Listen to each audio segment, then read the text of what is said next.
Hello friends, welcome to my channel. ఈ పండగకి ఏం చేసుకుందాం అనుకుంటున్నారు? ఒకసారి ఇలా ట్రై చేయండి.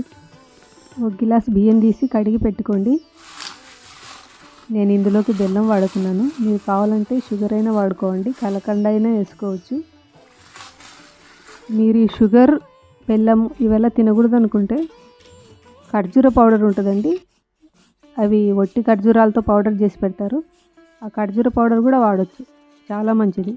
చూడండి, బెల్లం మొత్తం ఇలా తురుముకొని ఇందులో ఏమన్నా బొగ్గు రాళ్ళు ఉన్నాయేమో చూసుకోండి. ఇలా మెత్తగా తురుముకుంటే కనపడతాయి, ఏమన్నా ఉంటే అవి లేకుండా చూసుకొని పక్కకెత్తి పెట్టుకోండి. అలాగే ఒక కొబ్బరి ముక్క తీసుకొని ఇలా పెద్ద పెద్ద ముక్కలు కోసి పెట్టుకోండి. అలాగే కాస్త ఎండు ద్రాక్ష పెట్టుకోండి, కాస్త కాజు పెట్టుకోండి.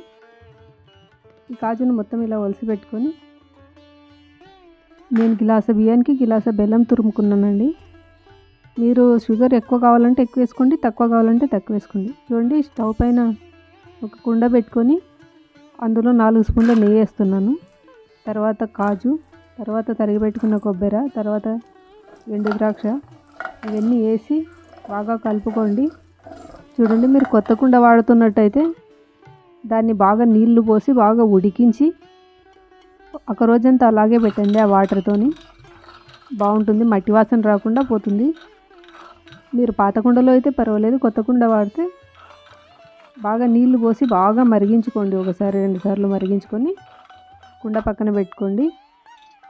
అది మీకు ఎప్పుడు వాడాలన్నా పనికి వస్తుంది. చూడండి, దీంట్లో 2 గ్లాసులు వాటర్ పోస్తున్నాను నేను. నా కొత్త బియ్యం కాబట్టి 2 గ్లాసులు పోస్తున్నాను. మీరు పాత బియ్యం అయితే ఇంకో గ్లాసు ఎక్కువనే పోసుకోండి ఉడకడానికి. ఎందుకంటే కొత్త బియ్యం ఎక్కువ వాటర్ తీసుకోవు. మీ బియ్యం ఎలా ఉడుకుతాయి అనేది చూసి మీరు ఎసురు పెట్టుకోండి. మీరు పాత బియ్యం అయితే ఎక్కువ పెట్టుకోండి, కొత్త బియ్యం అయితే తక్కువ పెట్టుకోండి. ఇలా దీంట్లో బియ్యం వేసిన తర్వాత బాగా కలిపి మూత పెట్టి బాగా ఒక 2 నిమిషాలు ఉడకనియండి. ఎందుకంటే మూత పెట్టి ఉడికిస్తే బాగా ఉడుకుతుంది. మంట మాత్రం లో ఫ్లేమ్లో పెట్టుకోండి, ఎందుకంటే ఒకసారి కుండ వేడయిందనుకో అదే వేడితోనే ఉడుకుతూనే ఉంటుంది.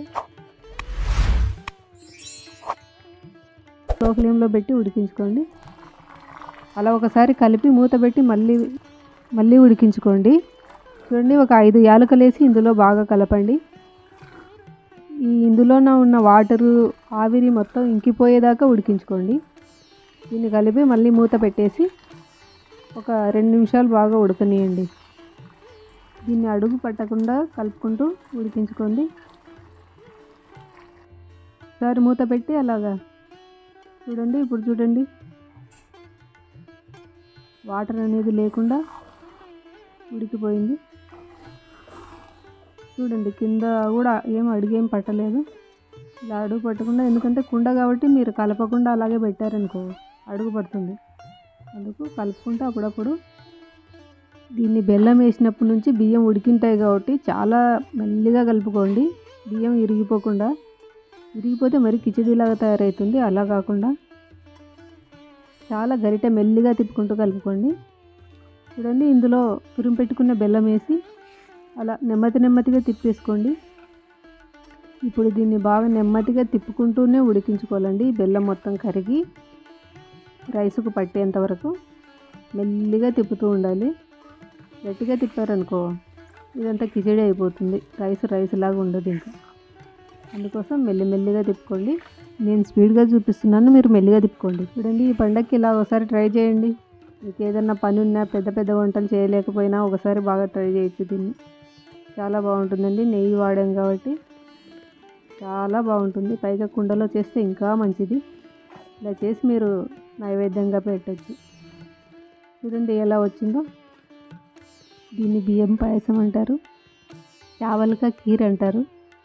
దీనికి ఇంకా మీరు ఏదైనా పేరు పెట్టుకోండి. వీడియో నచ్చితే ఛానల్ సబ్స్క్రైబ్ చేయండి, నోటిఫికేషన్ బెల్ ఆన్ చేసి లైక్ చేయండి, షేర్ చేయండి. Thank you for watching video.